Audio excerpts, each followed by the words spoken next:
Sir Rakesh Reddy గారు మాట్లాడేది ఒక చిన్న ముఖ్యమైన సమస్య.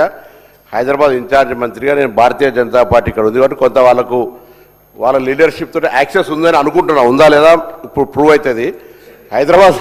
హైదరాబాద్ సంబంధించిన మొత్తం ఒక ప్యానిక్ సిస్టమ్ వచ్చింది. ఏమైపోయిందంటే ప్రైమ్ మినిస్టర్ గారు నిన్న మొన్న కరోనా సిచ్యువేషన్ వచ్చే అవకాశం ఉందనేటప్పటికీ అందరూ కూడా ఒక ప్యానిక్ అయిపోయి పెట్రోల్ బంకులలో మీరు చూస్తారు. హైదరాబాద్ ఇన్ఛార్జ్ మంత్రిగా చాలామంది ఫిర్యాదు చేస్తే ఇలా కలెక్టర్ గారు సిపి గారు ఒక ప్రెస్ కాన్ఫరెన్స్ చేసినప్పటికీ నేను మీ ద్వారా వారికి ఏం కోరుతున్నా అంటే కొంత పెట్రోల్ బంకులను పెట్రోల్ కంపెనీస్తో విచారణ చేస్తే కూడా పెట్రోల్ బంక్స్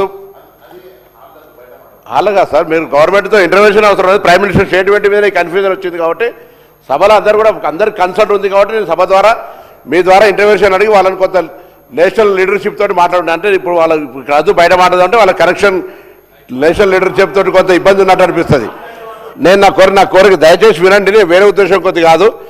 హైదరాబాద్లో కానీ రాష్ట్రం మొత్తం కన్స్యూమర్స్ అంతా కన్ఫ్యూజన్లో ఉన్నారు.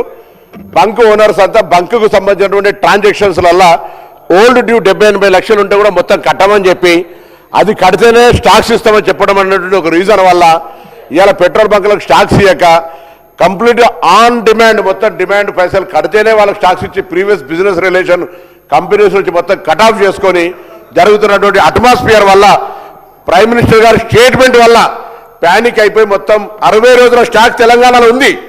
అయినప్పటికీ కూడా పబ్లిక్ కన్ఫ్యూజ్ అవుతారు. దాని ఒక క్లారిటీగా మీ తరఫున కూడా హైదరాబాద్ కానీ తెలంగాణ ప్రజలు ఎక్కడ ఇబ్బంది పడద్దు.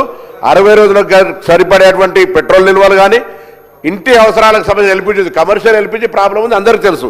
అవి ఉన్నాయి. ఉన్నదానికి ఏదైతే కోఆర్డినేషన్ ప్రాబ్లం ఉందో ఆ కోఆర్డినేషన్ సంబంధించిన విధంగా కొంత వారు జోక్యం చేసుకోమని, ఎందుకంటే అధికారంలో ఉన్నటువంటి పార్టీ కాబట్టి ఇది గ్యాస్ అంతా కూడా సెంట్రల్ కంట్రోల్ కాబట్టి వాళ్ళని కొంచెం ఇన్వాల్వ్ కమ్మని మీ ద్వారా వారిని కోరుతాను. అధ్యక్ష శంకర్ గారు 2 నిమిషాలు కంక్లూడ్ చేయండి.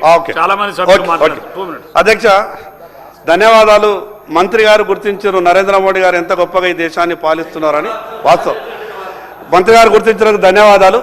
ఈ దేశంలో నరేంద్ర మోడీ గారు ఉన్నంత వరకు పెట్రోల్ డీజిల్కు షార్టేజ్ రాదు, దేనికి షార్టేజ్ రాదు, ఏది షార్టేజ్ రాదు.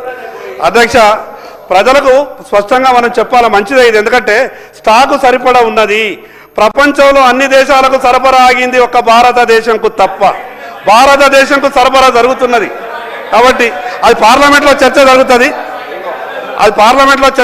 దాని గురించి పార్లమెంట్లో చర్చ జరుగుతుంది. అక్కడ చర్చ చేసే వాళ్ళు ఉన్నారు. అధ్యక్ష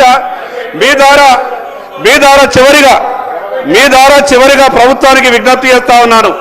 గిరిజనులకు చాలా మందికి ROFR పట్టాలు పెండింగ్ ఉన్నాయి కాబట్టి ప్రభుత్వం వెంటనే ROFR పట్టాల మీద దానికి సంబంధించిన